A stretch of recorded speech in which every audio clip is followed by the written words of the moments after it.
Hello guys, मेरा नाम है आदित्य और स्वागत है आपका फैक्ट सेट की एक और वीडियो में। आज के इस वीडियो में हम उस प्लेन की बात करेंगे जो लगभग 35 सालों तक गायब रहा। So without wasting your time, let's start our today's video titled the vanished plane.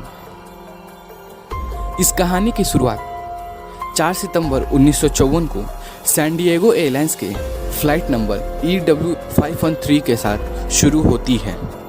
San Diego airlines flight को वेस्ट जर्मनी के एकेन से ब्राज़ील के ऑटो एलगेट तक जाना था। इस दूरी को 18 घंटों में कंप्लीट करनी था और इस प्लेन में कुल 4 क्रू मेंबर के साथ 88 पैसेंजर्स थे।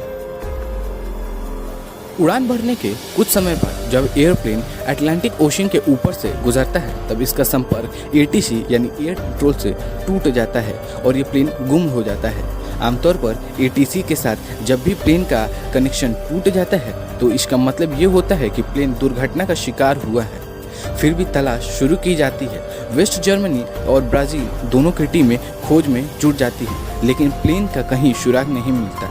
यहाँ तक कि प्लेन में बैठे 92 क्रू मेंबर्स और पैसेंजर्स का भी कुछ सुराग नहीं मिलता। काफ़ी जांच के बाद जब प्लेन नहीं मिलता तो जांच एजेंसी से रिपोर्ट देती है कि प्लेन किसी हादसे का शिकार हुआ है और जो 92 लोग थे उनकी मृत्यु हो गई है। इस घटना के 2 साल बाद ही सैन डिएगो एयरलाइंस को बंद कर दिया जाता है।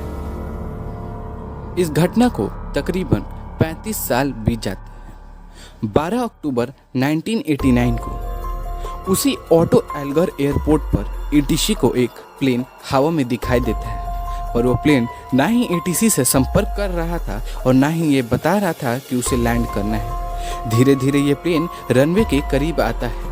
आनन फानन में ATC के द्वारा एक रनवे को खाली करवाया जाता है और इस प्लेन की सेफ लैंडिंग कराई जाती है।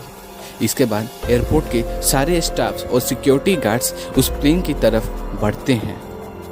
जब वे लोग इस प्लेन के करीब गए तो उन्हें बिल्कुल नया लगता है और दूसरी बात उन्होंने ये नोट की कि प्लेन का इंजन अभी भी चालू था और तीसरी ये कि उस प्लेन के ऊपर सैन डिएगो एयरलाइंस लिखा हुआ था। इन सब में सबसे आश्चर्यजनक बात ये थी कि सैन डिएगो एयरलाइंस को बंद हुए 2 साल बीत चुके थे, तो उस एयरलाइंस की प्लेन वहाँ कैसे लैंड कर सकती है। धीरे धीरे जो सारे एयरपोर्ट स्टाफ थे वे इस प्लेन के डोर को खोलते हैं। जो सीनियर्स होते हैं वो अंदर दाखिल होते हैं और जितनी तेजी से जाते हैं उतनी ही तेजी से वापस लौट आते हैं। उस प्लेन के अंदर के दृश्य को देखकर सभी हैरान हो गए थे। प्लेन में सारे पैसेंजर्स अपनी सीट पर बैठे थे और सीट बेल्ट भी बनी थी, पर सभी के सभी पैसेंजर्स कंकाल बन चुके थे।